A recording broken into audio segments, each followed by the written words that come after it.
Halo semuanya, nama saya Siti Nuria Kilmas, NIM 220401010004. Di video kali ini saya akan memberikan penjelasan dari ujian akhir semester Sistem Operasi dengan dosen pengampunya adalah Pak Muh Ikhwan Saputra MKon. Untuk pertanyaan yang pertama, itu ada apa itu sistem operasi dan jelaskan fungsi dari sistem operasi. Sistem operasi adalah sistem yang terdiri atas berbagai komponen kerja sehingga metode yang digunakan untuk menjalankan perangkat sesuai dengan keinginan pengguna. Untuk fungsinya sendiri, yang pertama itu adalah menjalankan operasi dasar, yang di mana sistem operasi ini memiliki fungsi utama yang menjalankan operasi atau pemrograman dasar pada komputer. Yang kedua ada mengatur kinerja perangkat. Selain sebagai operasi dasar, sistem operasi ini bertindak sebagai source manager, yang dimana tujuan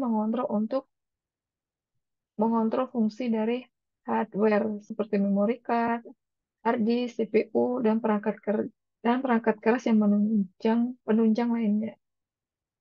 Yang ketiga ada penyimpan program atau aplikasi, di mana beragam aplikasi dalam komputer bukan hanya tersimpan dalam ruangan penyimpanan, melainkan terdapat pada sistem operasi. Yang keempat adalah menampilkan visualisasi laman. Nah, tampilan laman layar komputer atau smartphone merupakan berasal dari pengolahan sistem operasi. Yang kelima adalah mengamankan program. Sistem operasi definisinya tidak hanya sebagai perangkat lunak, namun juga berfungsi sangat penting sebagai sistem keamanan pada user yang sedang jalan dalam suatu program. Peralatan yang kedua itu adalah sebutkan karakteristik dari sistem operasi open source dengan closed source. Yang mana yang open source itu adalah menggunakan software sesuai keinginannya untuk apapun yang mereka inginkan pada beberapa komputer dalam situasi secara teknis.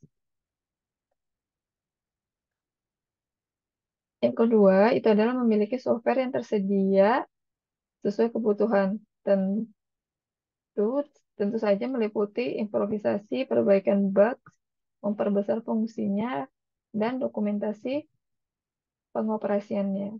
Yang ketiga adalah mendistribusi software kepada user lainnya untuk digunakan berdasar kebutuhannya. Berbeda dengan closed source, itu adalah kebalikan dari open source, yang dimana closed source ini adalah suatu software yang kode source-nya tidak dipublikasikan atau hanya karyawan dalam perusahaan tersebut atau dalam perusahaan aplikasi tersebut yang mengetahuinya. Yang ketiga adalah gambar skema dasar sistem komputer.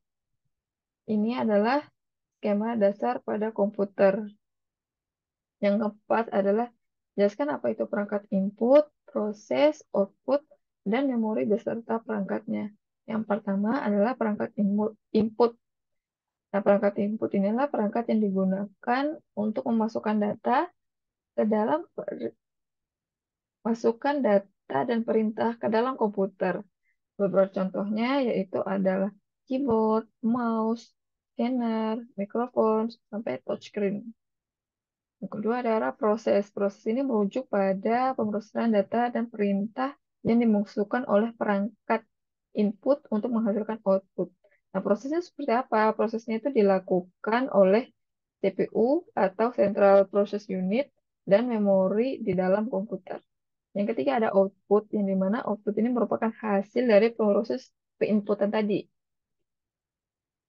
atau hasil dari proses data oleh komputer. Contohnya yaitu adalah monitor, yang dimana dia menampilkan output berupa teks, gambar, video, dan speaker yang berupa output audio, dan printer yang mencetak dokumen maupun gambar.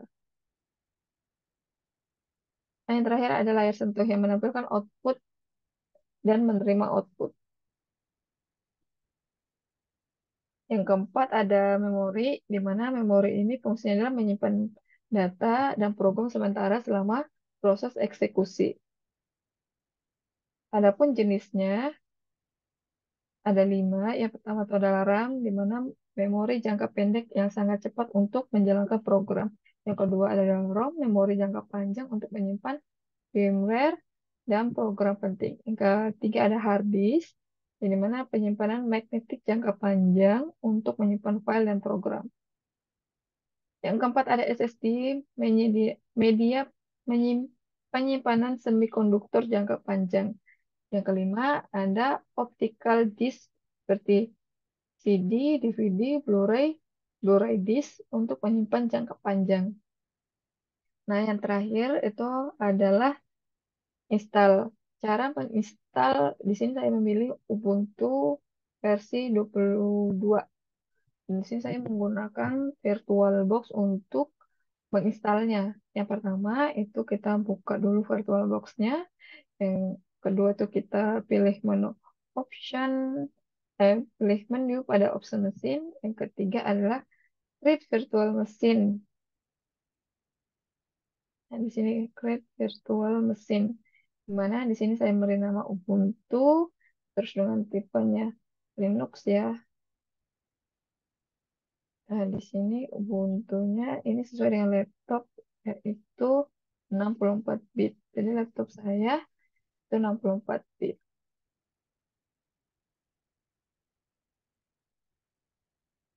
Setelah dari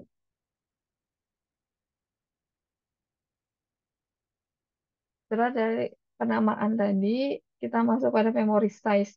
Yang dimana di sini kita diberi rekomend kayak RAM yang digunakan yaitu 1024 MB. Kita next. Nah, setelah next di sini akan muncul yang namanya hard disk. Di bagian ini kita pilih yang create a virtual hard disk now. Lalu kita create, setelah di create nanti muncul hard disk tipe. Jadi di sini muncul hard disk tipe apa yang kita, ingin kita gunakan. Di sini saya pakai VDI atau Virtual Box Disk Image. Kita next. Terus juga di sini ada storage on physical of hard disk. Ini pilih yang Dynamite Allocated. Dan next. Nah, setelah itu di sini ada yang namanya uh, file location, file location atau um, lokal, memori lokal. Dan di sini biasanya dia default ya, tidak bisa ditambahkan. Nah, langsung defaultnya adalah 10 GB. Kita create, setelah create itu kita kembali lagi ke halaman utama VirtualBox. Di sini kita bisa lihat, kita pilih storage-nya, lalu kita masukin Ubuntu-nya.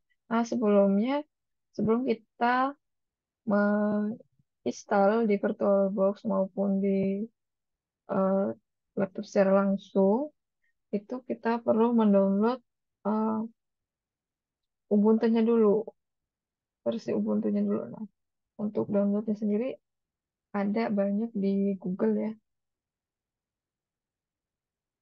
Di sini punya saya itu Ubuntu versi 20.04. Nah, setelah kita pilih, di sini juga sebenarnya bisa eh, atur networknya, tapi sini saya tidak atur, jadi dia tetap, nah dia tetap pada net.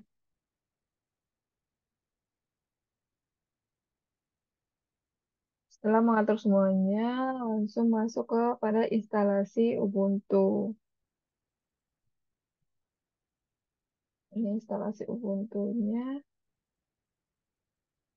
Nah, setelah proses penginstalan, di sini kita pilih install Ubuntu.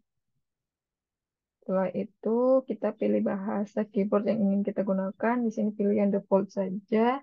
Terus lanjut ke jenis instalasi yang ingin digunakan. Di sini memilih normal instalasi. Terus yang itu ada instalasi type yang dimana sini ada dua, yaitu Eraser Disk and install Ubuntu sama something else yang dimana Eraser Disk ini kita eh, menghapus seluruh disk yang akan membuat partisi secara otomatis. Di sini saya pilih yang Eraser Disk dan install Ubuntu. Nah, setelah itu muncul seperti ini. Muncul seperti ini, kita klik continue untuk buat partisi barunya. Setelah itu kita masuk ke pemilihan lokasi. Di sini udah pilih yang Jakarta atau GMT plus 7. Nah, setelah pada itu masuk pada langkah untuk menentukan user login pada Ubuntu. Ini default ya. Ini pasti harus bikin. Ada juga yang tidak bikin sih. Langsung otomatis aja. Kalau nggak mau bikin, pilih yang automatic login. Nah, setelah itu, ini sedang proses instalasi Ubuntu-nya. Nah, kalau sudah selesai, di sini ada tulisan installation is complete, you need to restart. Jadi kita restart. Nah, ketika restart, itu nanti ada muncul seperti ini, yang dimana ini yang sebelumnya kita buat user sama passwordnya sebelum masuk pada Ubuntu. Nah, ketika sudah masuk seperti ini, seperti gambar ini, maka instalasi Ubuntu-nya telah berhasil. Sekian video dari saya, kurang lebihnya mohon maaf. Sampai jumpa.